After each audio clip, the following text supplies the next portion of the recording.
uşaqdır, küçədə oynur. Bir nəfər çağırdı biləsin, Yəbnəl Heydər, gəl bura. Ağa getdi. Bir sahım üzüm verdi Qəməri Bəni Haşimə.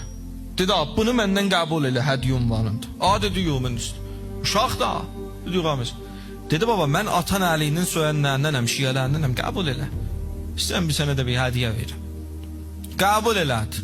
Müstəqim qaçıb Seyyid-ü-Şəhədanın qapısına. Seyyid-ü-Şəhəda aldı diz üstünə Qəməri Bəni Haşimi. Əbbas, niyə gəlibsən? Anam Ümmülbənin öyrədib sizdən qabağa hissət yeməyəm. Mənə bir sahım üzüm verdilər, gətdim əvvəlsin məhzərizi sonra. Ağa bir dana qopatdı.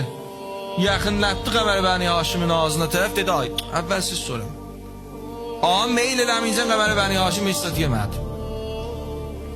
3 yaşında Qəməri Bəni Haşim bilir ki, səndən qabağa hissət yeməyəcək. 34 yaşında bilmir. Rivayəti, məqtəli iştibah oxuyuruq, adadaş. Ki yetişdi suyun kənarında fəzəkkərə ətəşəl Hüseyin. Hüseynin susuzluğu yadına düşdü, su atdı yerə. Yox, mənə yadından çıxmışdı ata yerə. Fəzzəkkərə, təşdidi var. Fəzzəkkərə ətəşəl Hüseyin. Suva andırdı ki, su Hüseyin susuzdu.